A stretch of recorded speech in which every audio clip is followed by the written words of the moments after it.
continuar com o capítulo 20 de Atos, que é como eu falei, que é mais curto, mas que não dá para fazer o 21 junto, senão vai fazer demais. Esse capítulo 20, na verdade, ele vai concentrando muitas coisas, porque ele volta para ele da Europa, ele volta para a Ásia, e da Ásia ele volta para a Europa. Na verdade, quando a gente fala da Europa, quando fala da Europa, aqui eles falam da Macedônia. Eu vou até mostrar aqui na tela, a gente relembrar as coisas, porque senão vai ser muito confuso quando eu leio, porque tem muitas cidadezinhas, é tudo. Ele fala Macedônia, Acaia, desce para a Europa. Eu vou ver se para a Grécia, desculpa, não é Europa. A Grécia, na verdade, é Acaia. A Macedônia é toda essa região. Então vamos ver.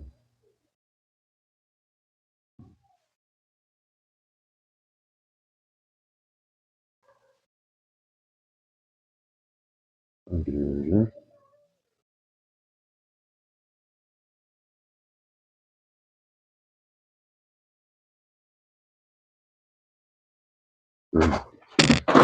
Aqui, nessa terceira viagem, como a gente viu da outra vez, ele saiu, ele foi até não, até Éfeso. Então, ele tinha saído da Antioquia de novo, tinha chegado no fim da segunda viagem em Jerusalém foi para Antioquia, aí ele recomeçou viajando pela Ásia, viu todas essas igrejinhas aqui, ele nem está conversando, nem está falando muito delas, só fala que ele foi isso, dá uma animação nele, ficou em Éfeso.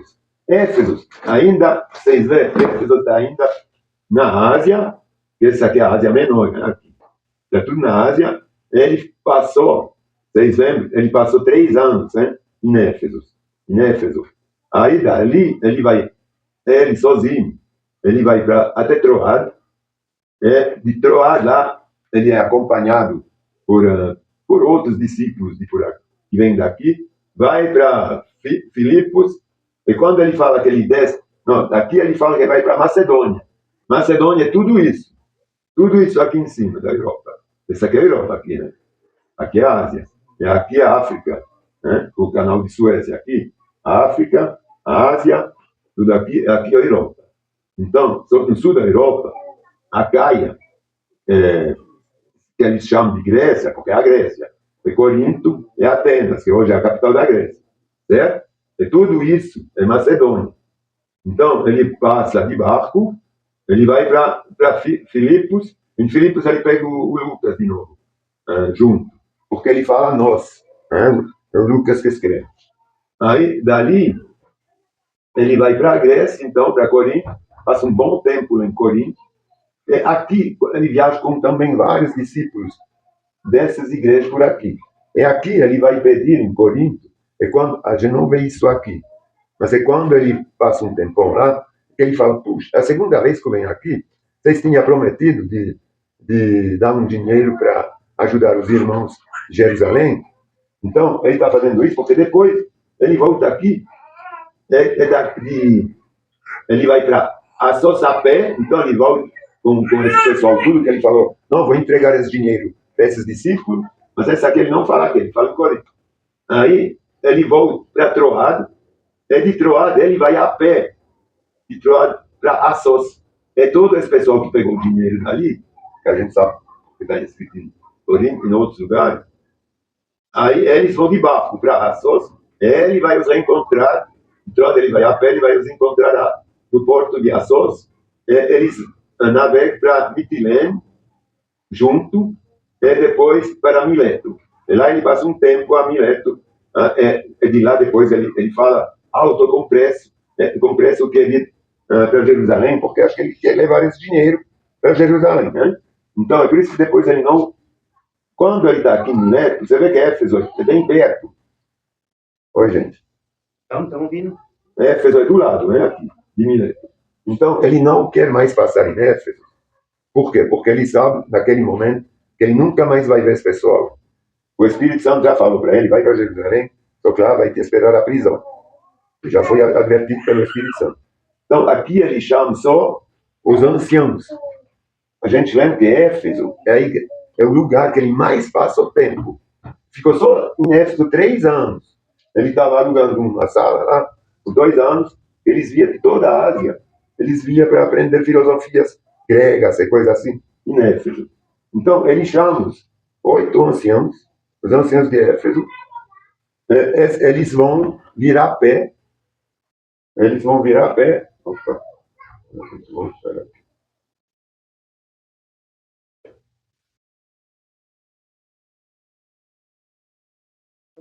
Eles vão virar pé de esses anciãos. Até Mileto. De Mileto, todo mundo vai se despedir dele. Ele vai viajar depois para Jerusalém e ser preso lá. Para Cesareia. Mas todo mundo vai se despedir aqui. Esses anciãos de Éfeso. Os lá da região chorando e tudo, porque ele já vai falando para eles que ele não vai mais, nunca mais vai ver eles. O Espírito Santo já advertiu que ele seria preso lá. Então, mas só que não falou que ele ia morrer. E as 7 cartas que tem em Apocalipse também é dessas igrejas. Sim. Exatamente. Só que não se fala muito dessas igrejas aqui, não. São pequenas igrejas, mas que foram muito fervorosas. Entendeu? Mas em Atos, não é lá que se fala muito. Por isso que é imprescindível ler todas as cartas de Paulo nas igrejas. Senão a gente não sabe. Se a gente só lê Atos, a gente pensa, não, tem tudo em Atos. É a primeira viagem, tem as aberturas de todas as igrejas. Tem as outras que complementam. É muito importante. Então, vamos então começar, que a gente vai entender melhor. Agora que a gente sabe como que são algumas coisas são perto, algumas coisas ele quis ficar sozinho, ir a pé, os outros viajaram de barco, etc. Então, capítulo 20 de Atos. Eu tenho um subtítulo aqui que é Paulo vai à Macedônia e à Grécia. A gente lembra que a Macedônia é toda a parte europeia, e a Grécia é só a parte de Corinto e Atenas. Certo? Que é a Acaia também, que se chama Acaia, essa região de Corinto e Atenas. O que é a Grécia hoje. Passado o tumulto em Éfeso, que todo mundo queria matá-lo lá. Passado o tumulto no anfiteatro, lembra que estava todo mundo reunido. Paulo mandou chamar os discípulos e os encorajou. Então se despediu e partiu para Macedônia, que é a Europa. Enquanto estava lá, encorajou os discípulos em todas as cidades por onde passou. Em seguida, desceu à Grécia, onde ficou 3 meses. Então, enquanto estava lá, ele foi então para Macedônia, atravessou esse pedaço de mar, enquanto estava lá, por onde passou até a Grécia, que ele queria descer lá para Corinto, Atenas, onde ele ficou 3 meses. Ele foi encorajando o pessoal por lá. Quando se preparava para navegar de volta à Síria, de volta à Ásia, descobriu que alguns judeus conspiravam contra a sua vida e decidiu voltar pela Macedônia. Ele queria... Eu vou só mexer um pouco. Ele queria voltar para a Ásia, para a Síria, mas de barco. Ele estava aqui na Grécia. Ele foi para Macedônia, desceu para a Grécia, ficou 3 meses por aqui, Corinto e Atenas, e daqui ele queria ir de barco. Ele queria voltar para a Síria. Só que ele não fala que é de barco, mas depois ele foi falar que ele voltou a pé para a Macedônia, para cima. Então, ele desceu e voltou por lá, em vez de ir direto. Ele queria ir direto para a Ásia. Bom, agora que a gente viu no mapa. Às vezes, senão a gente não entende.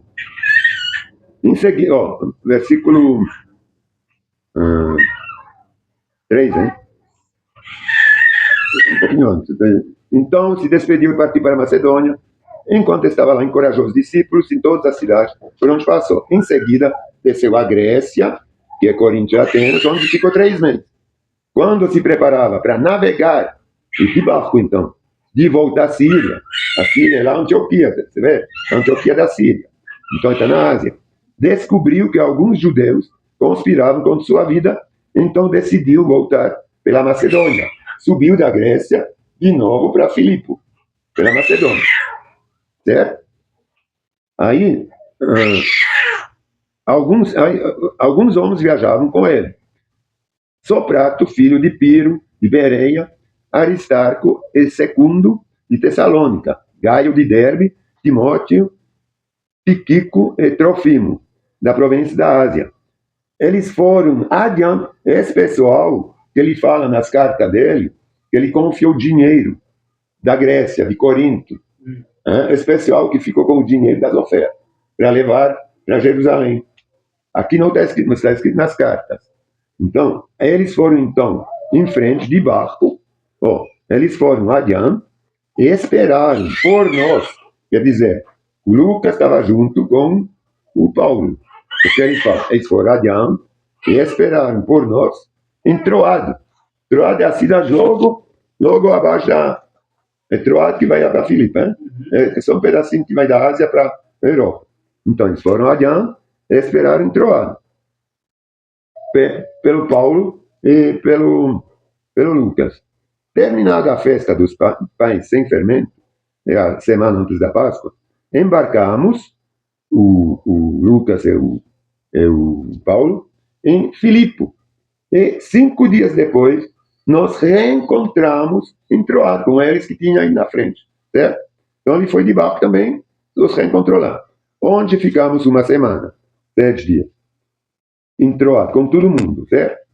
No primeiro dia da semana, essa aqui é importantíssimo de lembrar, é o primeiro dia da semana. Eu acho que é a primeira vez que está mencionado na palavra que eles faziam os cultos, que eles se reuniam de domingo, e não do sábado. Porque o primeiro dia da semana é domingo. Os judeus, assim, quando eles se reúnem, é no sábado, é no último dia da semana, nas sinagogas. Vocês lembram? Ele sempre ia nas sinagogas, de sábado, para pregar e tudo. E aqui está escrito, é a primeira vez. No primeiro dia da semana, nos reunimos com os irmãos. De lá, para partir o pão, para ter a ceia, né? Lembrar como Jesus tinha falado, lembra disso? Isso, para partir o pão. Mas cada vez que eles se reuniam, eles não só partiam o pão, eles também comiam, lanchavam ou comiam. Paulo começou a falar ao povo e, como pretendia embarcar no dia seguinte, continuou até a meia-noite. Então ele tinha só esse dia para falar com todo mundo lá em Troade. Em Troade ele reuniu os irmãos, está escrito. Então talvez eles vieram de longe, né, para assistir lá. Eles ficaram no terceiro andar de uma casa, que é como se chama? Esses casos onde Jesus também. Não, tem um nome do... Sobrado, se fala? Onde Jesus também ele alugou. Eles pegaram, alugou não. Eu lembro, mas Como que chama? Eu queria lembrar, mas não estou lembrando. Aí, porque tem um nome, quando eles falam, a gente se reuniu no... Não, tem um terraço? Nome. Não, tem um nome que eles falam da palavra, para descrever isso aí. Mas tudo bem. Continua. Então, ele reuniu o povo.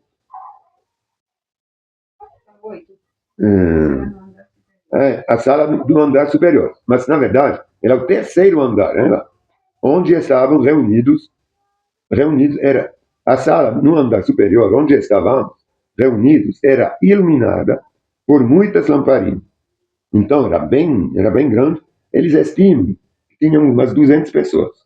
Era grande. Era uma sala realmente grande. O discurso de Paulo, quando se fala de discurso, era um ensinamento. Ele passava, ele queria realmente, ele sabia certamente já na cabeça dele, eu não vou voltar. Eu tenho que passar o máximo de informações para eles. Então, ele ficou lá falando e falando, até o outro dia de madrugada. É que a gente vai ver. O discurso de Paulo se estendeu por horas. Então, um jovem chamado Eutico, que estava sentado no parapeito da janela, ficou muito sonolento. Por fim, adormeceu profundamente. Caiu de uma altura de 3 andares e morreu. 9 metros, se nós for levar em conta as construções antigas. Era alto. Então, pelo menos 8 metros, no mínimo. porque era mais alto, mas tinha aquelas colunas, no mínimo 9. Pode até ser que foi até mais, talvez. Então ele morreu. A prova que era algo. Porque não desmaiou, morreu. Paulo desceu, inclinou-se sobre o jovem e o abraçou. Eu acho que ele imitou. Eu queria ler em Reis 17, 21. Nessa Bíblia, na página 408, se vocês querem ler. Reis. É um Reis. Reis 17, 17 a 21. Em Reis, vocês lembram da história que o Elias foi acolhido por uma mulher que tinha acabado o óleo e o azeite. Isso, exatamente. Então, e depois o filho dela morreu. O Elias. O Elias. É naquele. Então, aí eu vou só ler aqui para ver como que ele fez e como que o Paulo fez. Eu acho que ele imitou, mas copiou. Imitou. Algum tempo depois, no 17, Reis 16, 17, algum tempo depois, o filho da mulher ficou doente. Foi piorando e, por fim, morreu. Disse ela a Elias, já estava revoltado: homem de Deus, o que você me fez? Ele veio morar lá. Veio para lembrar-me de meus pecados e matar meu filho. Então, sou pecador, então fez morrer meu filho por causa dos meus pecados. Elias, porém, respondeu: dê-me seu filho. Toma o corpo, agora vem, toma o corpo do menino dos braços dela, e o carregou, o abraçou, o carregou, para o andar de cima, onde estava hospedado, e o pôs na cama. Então, Elias clamou ao Senhor: o Senhor meu Deus, Senhor meu Deus, por que trouxeste a desgraça a esta viúva que me recebeu em seu lar e fizeste o filho dela morrer? Em seguida, Elias se deitou sobre o menino 3 vezes. Clamou ao Senhor: Senhor, por favor, meu Deus, por favor, permite que a vida volte a este menino. O Senhor ouviu a oração de Elias e o menino voltou a viver. Elias levou ela. A gente vai ver que aqui ele faz praticamente o igual. Só que ele não está clamando 3 vezes. Nem precisou. Porque a gente vê, esse aqui também é um ensinamento, e quando a gente tem fé, a gente não tem que ver, será que ele está viva aqui agora? Não precisa. Uma vez, aqui Jesus tinha morrido, já para a gente, para todos os nossos pecados, para tudo. Ele já tinha ressuscitado, naquela época não. Então, era mais difícil, por exemplo, quando ele tinha que chamar a chuva de volta, ele fez várias vezes, ele foi, não sei, não me lembro, 7 vezes, porque não era tão assim óbvio. Agora, quando a gente sabe que Jesus já cumpriu tudo, e que se a gente faz as coisas em nome de Jesus, por fé, as coisas acontecem. Então vamos ver como ele fez agora. Imitou, mas com essa diferença da fé. Bom, por fim adormeceu profundamente, caiu de uma altura de 3 andares e morreu. Paulo desceu, inclinou-se sobre o jovem e o abraçou. Não se desesperem, ele falou para a turma. Disse ele: o rapaz está vivo. Ele só o abraçou, pegou, carregou, não, ele abraçou, carregou, como fez outro.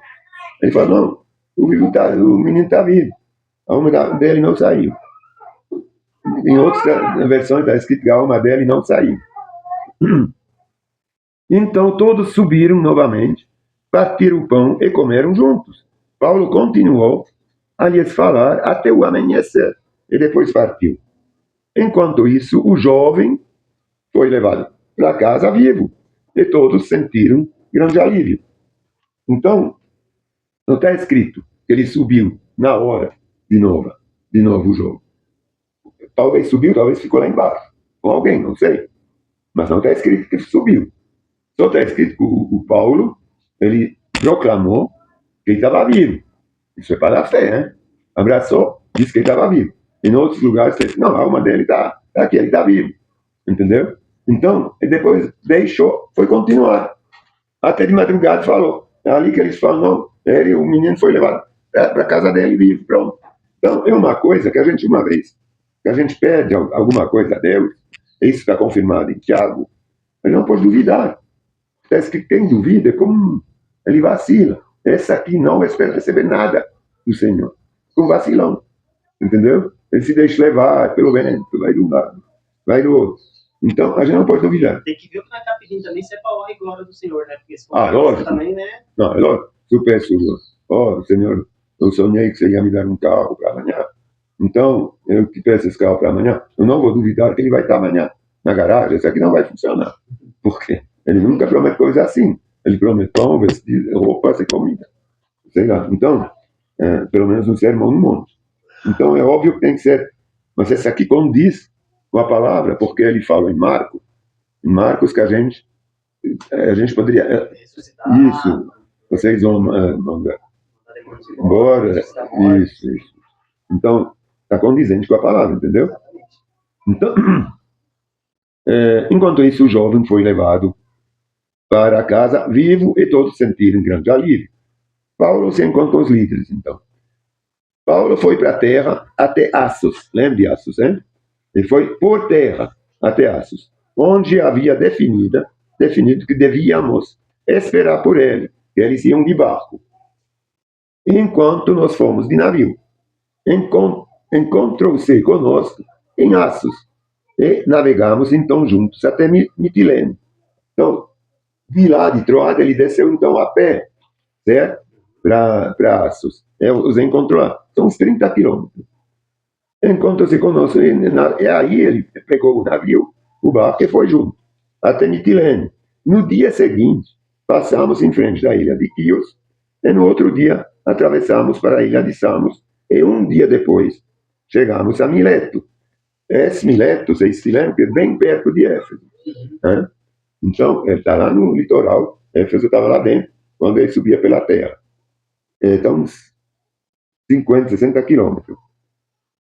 Paulo havia decidido não aportar em Éfeso, pois não queria passar mais tempo na província de Ásia.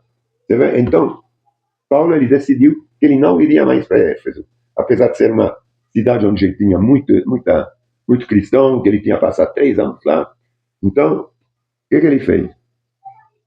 Ficou então em Mileto, mas, por isso, em Mileto, mandou chamar os presbitérios da igreja de Éfeso. Os presbitérios são os anciãos, simplesmente. Os líderes da igreja de Éfeso. Assim, ele não precisava ir lá, ficar muito tempo, perder tempo. Eu acho que ele já queria ir lá para Jerusalém. Logo, eles deviam estar com bastante dinheiro para ajudar. Então, era ruim, né? Sempre viajar, largar o pessoal com dinheiro. Ele queria ir logo entregar esse dinheiro para que eram as ofertas das igrejas da Macedônia. Paulo havia decidido não aportar em Éfeso, mas não queria passar mais tempo na província de Ásia. Tinha pressa de chegar em Jerusalém, se possível, para a festa de Pentecostes. Por isso, em Mileto, mandou chamar os presbíteros da igreja de Éfeso, seus anciãos. Quando chegaram, ele lhes disse: vocês sabem que, desde o dia em que pisei na província da Ásia, até agora, fiz o trabalho do Senhor humildemente e com muitas lágrimas. Suportei as provações decorrentes das intrigas dos judeus. Sempre os judeus, hein? Ele fala que ele fez humildemente, por quê? Porque, na verdade, ele nunca se rebelou. Foi apedrejado pelos judeus. Foi tudo. Ele nem agora, ele pôde ir de barco. E ele era do povo dos judeus, né? Nem agora ele teve que voltar para a Macedônia a pé. Ele queria atravessar direto para a Ásia. Ele soube de um plano que os judeus queriam matar. Segundo as intrigas dos judeus, e jamais deixei de dizer a vocês o que precisavam ouvir, seja publicamente, seja em seus lares. Quando está falando em seus lares, ele está falando das igrejas, em suas igrejas. Porque todas as igrejas naquela época eram na casa das pessoas. Não tinha templo. Os templos já eram eles mesmos. Né? Anunciei uma única mensagem, tanto para judeus como para gregos. É necessário que se arrependem, se voltem para Deus e tenham fé em nosso Senhor Jesus. Tanto ele está falando, tanto para gregos como para judeus. Os judeus, que eram o povo de Deus, eles precisavam se arrepender. É isso que muitos pensam. Não, o judeu por ser judeu, Já está salvo, então. Não? ele era só acreditar em Jesus. E eles nem acreditam que a gente vai ser salvo, né? Porque eles é o Isso. povo, né? Eles nem acreditam que a gente vai ser salvo. Não. Para eles, a gente é tipo um samaritano, né? Exatamente. Não, é para eles. Eles pensavam, não, a gente, tudo bem, Jesus é filho de Deus, basta. E não bastava. Eles tinham que se arrepender. Tanto quanto os gentios, os gregos, os bárbaros. Igual, não tem diferença. Anunciei uma única mensagem tanto para judeus como para gregos. É necessário que se arrependam, se voltem para Deus e tenham fé em nosso Senhor Jesus. Agora, impelidos pelo Espírito, empurrado, dirigido pelo Espírito Santo, vou a Jerusalém. Não sei o que me espera ali, senão o que o Espírito Santo me diz. Em todas as cidades que tenho pela frente, prisão e sofrimento. É porque ele chegou antes a Cesareia, depois foi para Jerusalém. Prisão e sofrimento. Mas você vê que ele não o desviou do caminho. Por quê? Ele não era para morrer.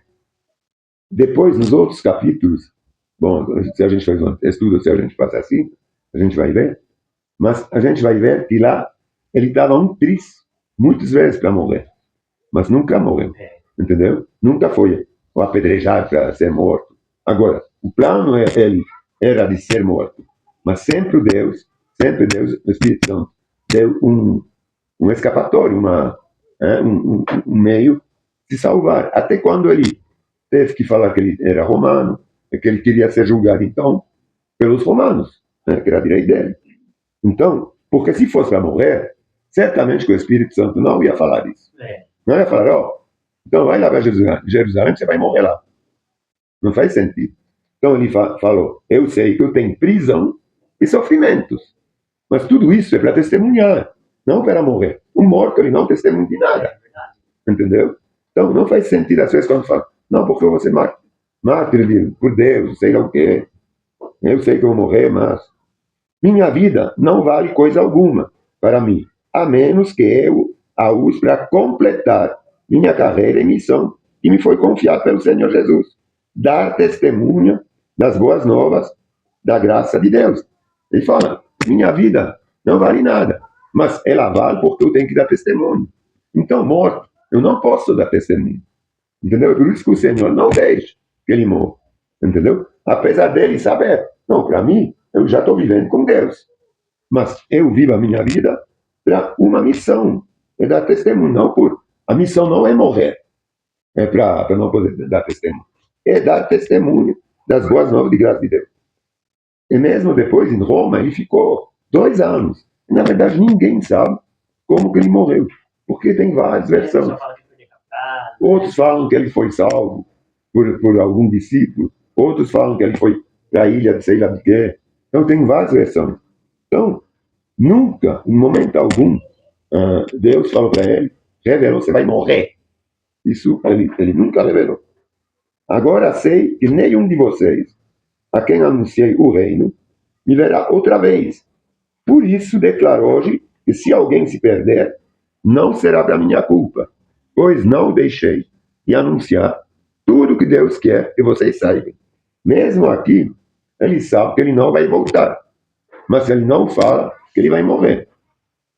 Portanto, cuidem de si mesmo, do rebanho sobre o qual o Espírito Santo colocou os bispos, mas são os líderes, os anciãos. Aqui nessa Bíblia está escrito pastorear. Eu queria saber na sua... Quem tem uma outra? Você está falando de parte. No 28. No versículo 28, você tá? Leia o versículo 28. Cuidem de vocês mesmos e de todo o rebanho sobre o qual o Espírito Santo os colocou como para pastorearem a igreja de Deus. Então você tem a mesma. Eu tenho a outra, as vagas lá embaixo. Eu estava lendo que esse pastorear lá está escrito de novo para apacentar, e não pastorear. Porque só tem um pastor. Os bispos aqui, a gente sabe que são os presbíteros, os episcopos, na verdade. Né? A palavra original é episcopos, não é nem pastor, nem episcopo, nem é nada. Você tem uma outra... É que aqui ele sabia, meu irmão. Não? De Que ele quê? ia morrer. Não?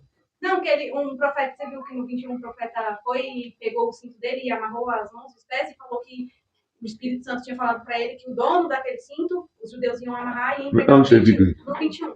Aí depois ele falou assim, aí o pessoal ficou triste, né? Começou a chorar quando esse profeta fez isso. E não, aí, é claro. Paulo respondeu, por que vocês estão chorando e partindo no meu coração? Eu estou pronto não apenas para ser amarrado, mas também para morrer em Jerusalém pelo nome do Senhor. Sim, ele está pronto para morrer, mas o Senhor não falou para ele. Aqui está escrito que o profeta falou para ele. Depois eles estavam ali, a caminho de Jerusalém. Aí, depois de alguns dias, desceu da Judeia um profeta chamado Ágabo. Vindo ao nosso encontro, tomou o cinto de Paulo e, amarrando as suas próprias mãos e pés, disse: assim diz o Espírito Santo. Dessa maneira, os judeus amarrarão o dono deste cinto em Jerusalém. Eu não sei de onde vem. Qual versão você tem? Não, a minha. Mas não, aqui não está escrito isso. Não, mas é no 21, é no 21. Meu irmão. Não, ele disse. Ah, no capítulo 21. Ah, tá. Qual versículo? O 7, o 6. Não, é no capítulo 21, versículo 10. Você está falando do profeta que falou para ele? Muitos dias depois, mas eu tenho que ver lá. Depois que partimos de Tiro, chegamos onde saudamos os irmãos. Passamos um dia. No dia seguinte, prosseguimos para Cesareia. Então, quando ele chega em Jerusalém, e nos hospedamos na casa de Filipe, o evangelista, um dos 7 que tinham servido na igreja de Jerusalém. Ele tinha 4 filhas solteiras que profetizavam. Muitos dias depois, chegou da Judeia um profeta chamado Ágabo. Ele veio ao nosso encontro, tomou o cinto de Paulo e com ele amarrou os próprios pés e as mãos. E em seguida disse: o Espírito Santo declara: assim o dono desse cinto será amarrado pelos judeus em Jerusalém e entregue aos gentios. Ao ouvir isso, os irmãos dali suplicaram para Paulo que ele não foi. Sim, mas aonde está escrito que ele morreria? Ele, porém, diz: porque todo esse choro, assim que vocês me partem no coração, eu estou pronto não apenas para ser preso em Jerusalém, mas para morrer. Tudo bem, ele já falou isso aqui. Ele falou: minha vida não vale nada. Eu acabei de ler. Mas isso é o Paulo que está dizendo. Não é uma profecia. É o Paulo que está dizendo: não, vocês estão chorando achando que eu vou morrer. Ele não morreu. Ele morreu. Então esse profeta é um falso profeta. Ele não morreu. Aonde que ele foi assassinado? Morreu? Não morreu. Mas o profeta não falou que ele ia morrer. Mas é isso que eu estou falando. O profeta não falou que ele ia morrer. Vocês estão deduzindo que ele falou isso? Porque depois ele fala: não, tudo bem, mesmo se eu morresse, a minha vida ela já foi entregue ao Senhor. Ela não vale nada. É verdade. Eu falo isso também de mim. Se eu morro amanhã, a minha vida não importa aqui. É isso que o Paulo fala. Mas ele nunca recebeu do Senhor a profecia: eu vou te enviar lá, porque lá você vai morrer. Não, o pessoal começou a chorar. Porque você sabe, os profetas de antes, esse aqui é tudo. Depois não tem mais profetas para esse tipo de coisa. Isso aqui ainda são profetas, não tem mais. As profecias nas cartas e tudo isso são, são encorajamentos. A gente não sabe. Não, uns falam que ele morreu na prisão em Roma. É isso que eu estou falando. Outros falam que algum discípulo foi salvá-lo porque ele estava bem relacionado com os romanos, com os guardas. Aí deu um dinheiro, ele pegou Paulo antes que Nero queima todo mundo. Mas Jesus também falou para ele, né, quando apareceu para ele: Paulo, por que você me persegue? Depois ele falou para ele, né, que você vai saber o que é perseguição, né? Sim, ele soube. Então, ele foi apedrejado, quase morreu. Então, e até o final da vida dele ele foi perseguido. Sim. Ele sabendo, porque ele... Sim, mas o que eu quero dizer é que Deus nunca vai dar uma profecia porque a gente não morre. Está entendendo? Então, quando alguém dá uma profecia: você vai morrer, o Senhor, essa aqui não é. Para que você... Não, irmão, a Bíblia, ó, eu tô entendendo perfeitamente. A gente não morre espiritualmente, mas fisicamente, em várias coisas aqui, Deus falou: não, você vai morrer assim, assado, assim, aconteceu. No Antigo Testamento, não. Então. No Antigo Testamento, sim. Eles tinham que se arrepender, senão morreria. E morreram. Eles tinham que fazer, tinha que pôr sangue nos venteiros de porta, senão morreram. Quem não tinha isso, todos... Os reis daquela época lá. Não, então, se você não fizesse tem um rei que ele foi falar para ele que ele não ia viver, o profeta, que ele não ia viver sobreviver à doença. E depois ele chorou, ele voltou. Sim, mas no Antigo Testamento. Agora, Jesus tinha morrido para a gente? Para ele? Não. Entendeu? Então, hoje não faz mais sentido. Porque quando eles morriam, na época, Não tinha salvação Não, assim. e a Lídia também, que vendeu o terreno e pegou o dinheiro. Não, era a Lídia, não. Era a Safira. Safira e É Ananias. Ananias. É. Então, mas eles não falaram que ele ia, para eles, que eles iam morrer. Foi Pedro? Acho que ele falou. Ele Não, falou que Pedro você falou, agora o você Espírito, agora você vai morrer. morrer. Depois Mas a mulher dele ficou sabendo porque, que ele morreu. isso, mas foi a única vez que ele falou, na hora, agora você vai morrer. Não foi uma profecia assim. Ela ia morrer como Ananias. Ananias, ninguém falou que ele ia morrer. Ele foi morto, e todo mundo deduziu que foi o Espírito Santo. Porque ele falou depois, você mentiu não para mim, você mentiu para o Espírito Santo. Por isso você morreu. Mas se a gente hoje mentisse e morresse, porque a gente não mente para alguém. A gente não morre fisicamente, mas espiritualmente a gente pode morrer. Não, tudo bem. Mas você concorda que lá você está querendo dar o exemplo da morte física. Então, não tem isso. Isso é claro que em toda a palavra, isso são resquícios de quando Ananias e Safira morreu. Esses aqui eram juízos, na verdade, que vinham ainda no Antigo Testamento. E lá, o Pedro, acho que foi o Pedro, que falou. O marido morreu. Sim, aí Pedro falou, você não mentiu para a gente, você mentiu para o Espírito Santo. Mas não é o Espírito que falou isso para Pedro. Está entendendo? O Pedro falou isso dele próprio. Não está escrito, o Espírito Santo, não houve uma profecia que falou, por exemplo, para Pedro, para alguém, vai vir Ananias, ele vai morrer, vai vir a sua mulher, ela vai morrer, porque mentiu. O Ananias veio, ele tinha subtraído dinheiro para ele, não tinha entregue tudo para os apóstolos, mas também não tinha escrito que ele tinha que entregar tudo. Só que quando ele falou, você vendeu para quanto? Ele mentiu, entendeu? Ele foi como Judas. Aí o Pedro falou, mas não há nenhuma profecia a respeito disso. Aí o Pedro, quando ele morreu, ele falou, então, você mentiu. Não para mim, você mentiu para o Espírito Santo. Por quê? Você deve ter ficado com alguma coisa, senão você não ia morrer. Entendeu? Pode ser com o Espírito Santo, claro. Falou isso para Pedro, mas não é profecia. Ele ficou sabendo que ele Sim, como a gente, são revelações, mas não são profecias.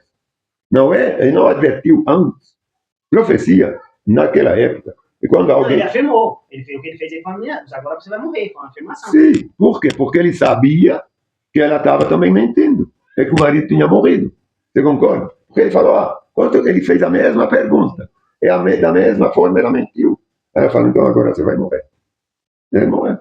Mas você concorda que não foi uma profecia. É isso que eu quero dizer. Foi uma revelação. Mas enfim, isso não é... Sim, mas não, mas é importante. Porque tem um profeta que recebia profecias, que eram revelações de Deus.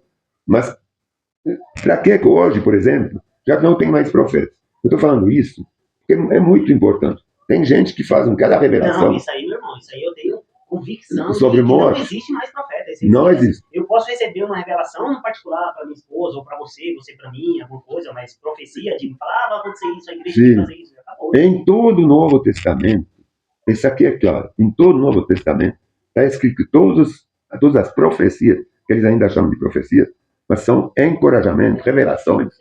Então, sempre são encorajamentos. Eles falam, era para encorajar os irmãos. Nunca alguém falou, aqui a casa vai cair, em cima de todo mundo. Você está entendendo? Você vai pegar a carroça, você vai cair no precipício. Esse tipo de profecia, não existe isso. Porque para Deus não faz sentido revelar coisas ruins. Entende? Pode até morrer, ele sabe disso, mas ele não vai te falar antes. Para quê? Ou pode ser o maligno também. Né? Aí sim. Não, com certeza o diabo. Todos que vão ver esses videntes, é o diabo. Ele faz acontecer o pior. Porque você acredita e fala, então agora você vai ver. Ele está achando que é Deus, eu vou fazer acontecer para eles acreditar que foi Deus. Porque eles vêm me ver como se fosse palavra de Deus. Entendeu? Então tem que tomar muito cuidado. Não há, de verdade, não há relato assim de profeta, de profecia, de apóstolo, sei lá de quê, que vê a morte de alguém. É justamente Ananias e Safira, foi realmente o Espírito Santo revelou para ele que ele tinha mentido, por isso que ele tinha morrido. Mas depois que ele tinha morrido, não houve uma profecia. Não houve uma adivinhação lá da parte de Pedro. Entendeu? Isso é importante. Então, a gente estava onde? Antes da gente. Passa para o 21. 21. Isso, a gente já está acabando. Então, portanto, eu vou reler o 27. Agora sei que nenhum de vocês, a quem anunciei o reino, me verá outra vez. Não está falando que ele está morrendo. Me verá outra vez. Ele não ia voltar. Por isso declaro hoje que se alguém se perder, não será por minha culpa. Está escrito, porque ele está advertendo, ó, eu não vou mais voltar, eu não vou mais poder orar para vocês, eu não vou mais poder ensinar vocês no caminho certo. Então vocês têm que se cuidar. Pois não deixei de anunciar tudo o que Deus quer que vocês saibam. E vocês já sabem de toda boa notícia. Vocês sabem por onde andar e como andar. Portanto, cuidam de si mesmos e do rebanho sobre o qual o Espírito Santo os colocou, como esse aqui de novo são palavras para ajudar os eclesiásticos, não é bispos, mas é episcopos. Episcopos são anciãos. Todos os episcopos eram os anciãos. Como anciãos, a fim não de pastorear, a tradução certa é apacentar, como em João 10. Está exatamente igual a João 10. A fim de apacentar o rebanho em sua igreja, comprado com o próprio sangue. Bom, eu teria que ler sem parar. Comprado com o próprio sangue, que foi o sangue de Cristo. Sei que depois da minha partida, surgirão em seu meio, falando assim, nosso meio, falsos mestres, lobos ferozes, que não pouparão o rebanho. É isso justamente que a gente vê. A gente vê isso aqui mesmo, nessa Bíblia. É dentro da gente mesmo. Por que colocaram pastorear? Por que colocaram bispo? Essas palavras nunca existiram. Isso sai do meio de gente convertido que fazem traduções de Bíblia. Entendeu? Para facilitar. Ah, não, porque tem um bispo. Um bispo não é igual a um ancião. Não um cara normal. Entendeu? Tem um pastor. Não, o pastor tem um só. Está escrito em João. Todos que vão vir, que vieram antes de mim e que vão vir depois, não tem um pastor. Eles vêm para apacentar o rebanho. A comida para apacentar é a palavra. Eles vêm para transmitir a palavra, mas não para pastorear. Eles não têm uma missão especial, assim, uma autoridade sobre os outros. Não tem. Eles têm o Espírito Santo igual a qualquer um. Eles são templo do Espírito, como qualquer um fiel é templo do Espírito. Não precisa. Vem aqui na frente, eu vou fazer uma oração. Minha oração é mais forte que a sua. Isso não existe, hein? Então, pastor é Jesus Cristo, que deu o seu próprio sangue. Quando ele fala, não vou deixar um se perder, ele morreu essa ovelha, e não se perde. Nenhum pastor vai querer morrer para um fiel. Isso nenhum assim que se chama pastor. Então, mesmo se morresse, não vai ser o suficiente. Mesmo se morresse, não ia morrer, não muda nada. Então, é para apacentar, como está escrito no texto original. Na sua igreja, comprado com o seu próprio sangue. Sei que depois da minha partida surgirão em meu meio falsos mestres, lobos ferozes, que não pouparão o rebanho. Até mesmo entre vocês se levantaram homens que distorcerão a verdade, a fim de conquistar seguidores. Eles querem o que? A glória. Fama. Eles não querem que seguem Jesus. Eles querem que seguem a eles. Esses supostos pastores. Portanto, vigiam. Como que a gente vigia? Conhecendo a palavra. Porque se você não conhecer, eu vou falar. Vigiar e depois. Vigiar? Se você não conhece, você não sabe o que você não conhece. Você Exatamente. Exatamente. Balanças aí de... Opa, isso aqui está errado. Não está bem assim escrito, não. Onde que eu estava? 31. Portanto, vigiem. Lembre-se dos 3 anos que estive com vocês. Que ele está falando para os 8 anciãos de Efésio, né? Que ele chamou. Ele está lá em Mileto, que tinha chamado os anciãos da igreja de Efésio, que ele ficou 3 anos. Então ele fala, por isso que ele fala, lembrem-se dos 3 anos que estive com vocês em Éfeso. de como dia e noite nunca deixei de aconselhar com lágrimas cada um de vocês. E agora eu os entrego a Deus.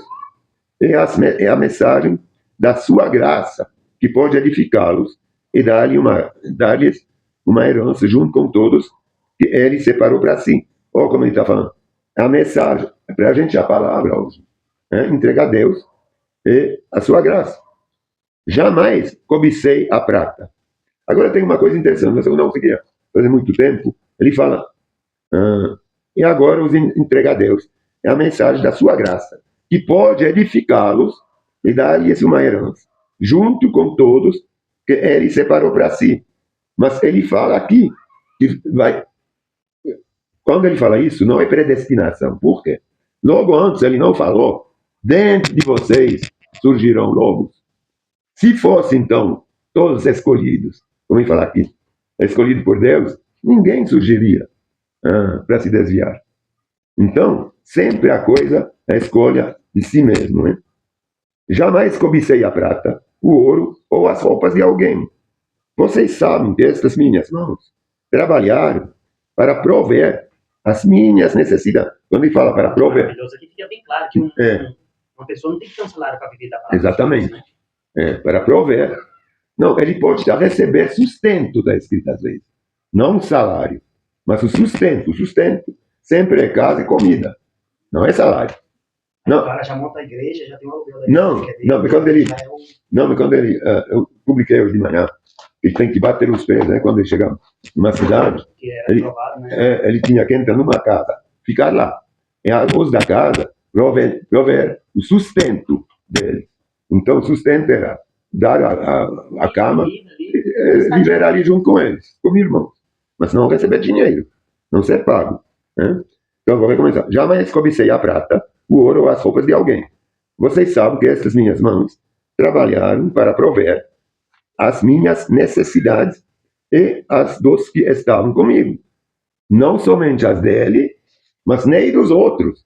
Todos que viajavam com ele, o Timóteo, às vezes o Lucas, o Silas, é ele que trabalhava fazendo tendas. E isso bastava para prover as necessidades dele e de quem viajava com ele. Fui exemplo constante de como podemos, com trabalho árduo, não trabalho fácil, com trabalho difícil, ajudar os necessitados. E lembrando as palavras do Senhor Jesus, a bênção maior em dar que em receber. Então, quem está querendo servir no povo de Deus, não tem que almejar receber para isso. Ele tem que querer dar, entregar quase toda a área da vida dele para entregar para os irmãos. Quando Paulo terminou de falar, aí sim, ajoelhe o seu, eu oro com eles. Você vê que lá ele orou com eles porque ele queria se despedir. Né? Como ele falou, ele queria entregar os irmãos nas mãos do Senhor. Então, ele os entregou nas mãos do Senhor orando. Todos, certamente as palavras eram de grande tristeza, falando, me espera a prisão, eu sei que eu não vou voltar, eu sei que não vou vê-los mais.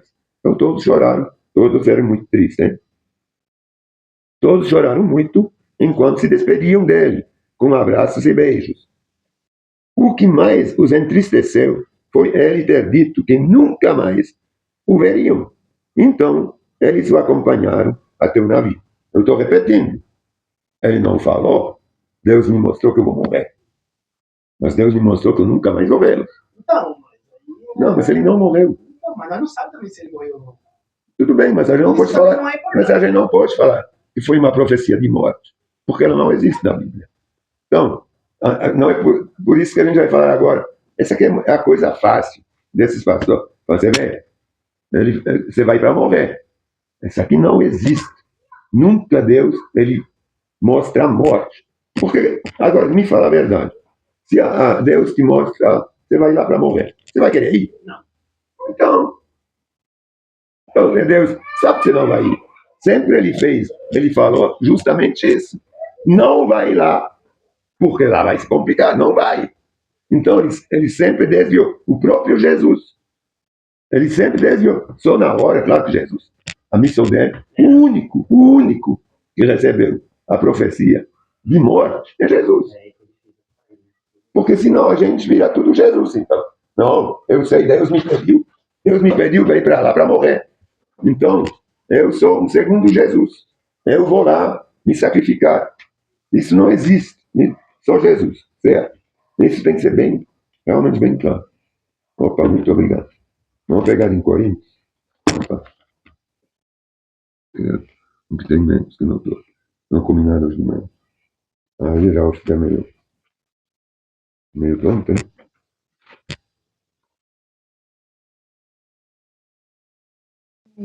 Hoje vai ter a ceia? Não, mas porque senão tem tanta gente que fala assim, eu estou sofrendo, esses morreram para Cristo. Mas a gente escuta muito isso. Foram lá para morrer para Cristo. Em missão, lá nos países árabes.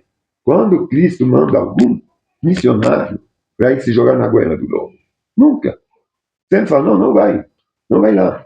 Agora, e de propósito, você sabe que eles não odeiam cristão. É que você sabe que você vai estar sozinho. Não tem ninguém contigo. É que você vai lá para morrer. O que você vai testemunhar quanto tempo? 3 dias? Quando Jesus apareceu para Paulo, ele falou, né, Paulo, porque me persegue, depois ele falou uma coisa, né, você vai saber o que é ser perseguido pelo meu nome. Ele falou alguma coisa. Não é bem assim. Não, ele falou alguma coisa pro Paulo. Não, é porque ele deixou ele foi cego, né? Ele deixou ele cego. Então, aí ele vai, durante esse tempo, ele pode dizer, também se arrepende, ele precisou de gente para guiá-lo. E o Paulo sempre falava também, né, que o viver é Cristo e morrer é lucro. Sim, mas essa aqui é uma decisão dele. Eu falo a mesma coisa. Para mim, se eu morro hoje, amanhã, é lucro, porque eu já estou salvo. Então, eu não vou ter a possibilidade de me perder de novo. Porque mais tempo, se a gente vai analisar. Mais chance você tem de se perder, é o que eu falo. É lógico, entendeu? Então a gente tem que ser vigiar muito com Deus, com Cristo, para a gente não se perder. Mas eu entendo que as pessoas realmente, até eu antes, quando eu ouvia assim, fulano, é tudo mártir por Cristo. Isso aqui não faz sentido. A gente não vai mudar nada morrendo para Cristo. Morrendo para Cristo. Cristo que morreu para a gente. A gente não pode morrer para Cristo. Né? A gente pode morrer por causa dele, por ser perseguido. De repente até morre. Mas não é Cristo que mandou morrer. Se a gente, por exemplo, eu tenho a escolha aqui. Jesus pode me falar, aqui vai ficar feio. Eu acho que você deveria sair daqui e ir para Paraguai. Porque os cristãos aqui vão sofrer. Eu falo, não, tudo bem, eu vou ficar aqui, eu sofro. Talvez um ou outro e morre. Mas isso não é o que o Senhor me falou, você vai ficar aqui agora. Eu quero que você morra aqui. Isso é diferente, entendeu? É diferente, porque a gente não vai mudar nada, não. Morrer. Então, vamos rever como eles fizeram aqui, né? Eles romperam o pão, que a gente viu, o Paulo, e depois até comeram tudo. A gente vai fazer a mesma coisa agora, para lembrar justamente do sacrifício de Cristo, e não do nosso. A gente não precisa se sacrificar, não. Certo? Ele se sacrificou no lugar da gente.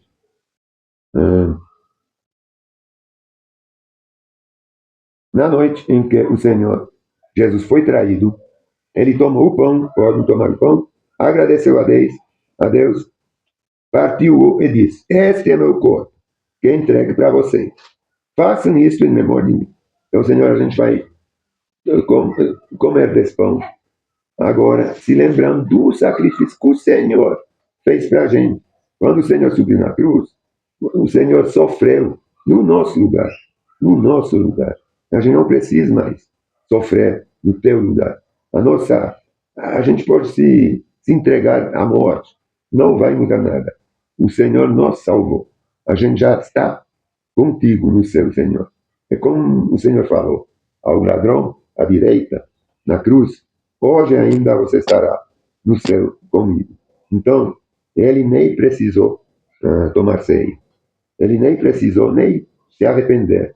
Ele já estava arrependido somente pelo fato de admitir que ele tinha a culpa. É que o Senhor não tinha. E realmente o Senhor não teve culpa. Esse culpa endossou a nossa culpa. E, portanto, a gente é salvo pela tua graça. E a gente se lembra agora, comendo desse pão, desse dia, dessa salvação. Podem tomar, comer.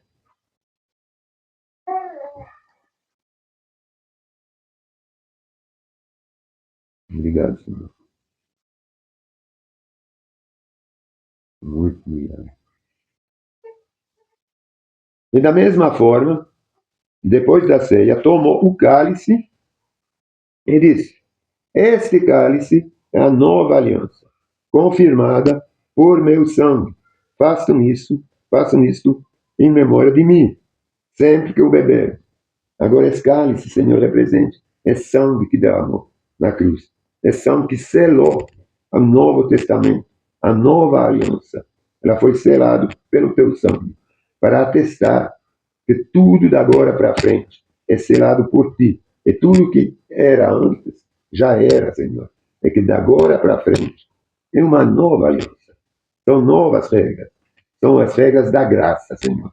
Esse sacrifício que você fez de graça pela gente, sem pedir nada em troca. E portanto a gente te agradece.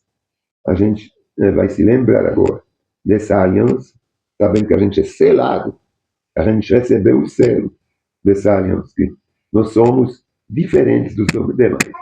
Dentro desse mundo, a gente se destaca, porque a gente é luz, a gente é o sal para este mundo. Pela tua graça, pelo teu selo, pela tua aliança. Podem tomar esse. Amém. Obrigado, Senhor. Nós queremos te agradecer para esses momentos muito esclarecedores, para essa tua palavra, Senhor. Não deixa dúvidas. Às vezes a gente tem umas dúvidas. É normal. A gente pensa, mas foi assim, porque a gente faz nossas deduções. Hein? O Senhor fala uma coisa, a gente deduz uma outra. Isso é normal.